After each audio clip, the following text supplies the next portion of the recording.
2025 के economist intelligence unit यानी कि EIU ग्लोबल लिवेबिलिटी इंडेक्स के अनुसार दुनिया के 5 सबसे रहने लायक शहरों में से पहला आता है डेनमार्क का कोपेनहेगन, दूसरा शहर है ऑस्ट्रिया का वियना, तीसरा शहर है स्विट्जरलैंड का ज्यूरिख, चौथा शहर है ऑस्ट्रेलिया का मेलबर्न, पांचवा शहर है स्विट्जरलैंड का जिनीवा। अगर इन टोटल देखा जाए तो इन शहरों को रहने लायक बनाया है stability, health care, culture, education और इनके इंफ्रास्ट्रक्चर ने। ईज ऑफ लिविंग इंडेक्स 2025 के मुताबिक बेंगलुरु भारत का सबसे रहने लायक शहर है, मगर यहाँ पर ट्रैफिक और प्रदूषण एक बहुत बड़ी समस्या है। पुणे में शिक्षा अच्छी मिलती है मगर यहाँ पर पानी की कमी है। ग्लोबल लिवेबिलिटी इंडेक्स में दिल्ली और मुंबई जैसे शहरों का रैंकिंग बहुत ही पीछे है। यानी कुल मिलाकर अगर हम देखें तो भारत के जितने भी शहर हैं कम लिवेबल हैं। विदेशों में सरकारें हेल्थ केयर और इंफ्रास्ट्रक्चर पर भारी निवेश करती हैं। भारत में भी स्मार्ट सिटीज मिशन और अमृत जैसी योजनाएं हैं,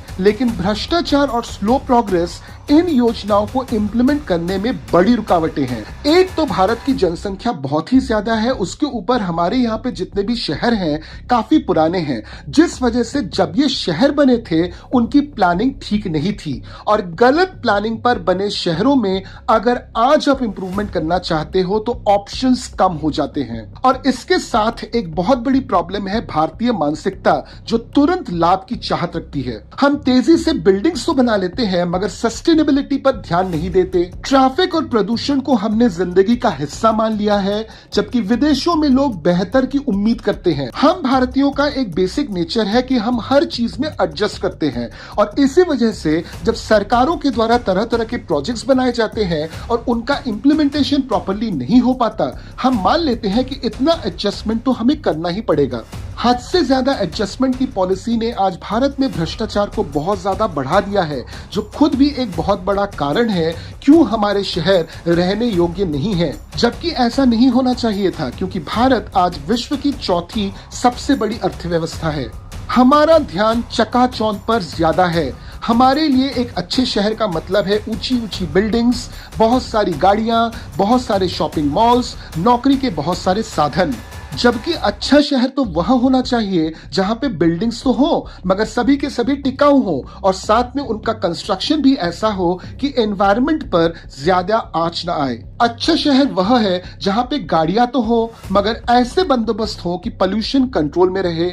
एक अच्छे शहर में हमको शॉपिंग मॉल जरूर चाहिए, मगर उससे भी ज्यादा जरूरी है कि उस शहर के लोग एक जगह से दूसरी जगह आसानी से आ जा सकें।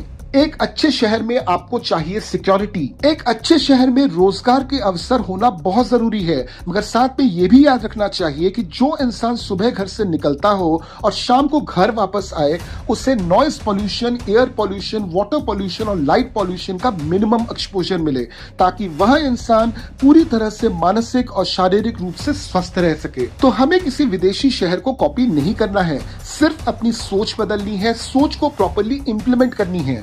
आप अपने शहर में कौन सी चीज में बदलाव चाहते हैं ताकि आपका शहर भी पहले से ज्यादा लिवेबल हो जाए, हमको कमेंट में जरूर बताइए। मैं आपसे वापस मिलूंगा एक दूसरे वीडियो में एक नए टॉपिक के साथ। जय हिंद।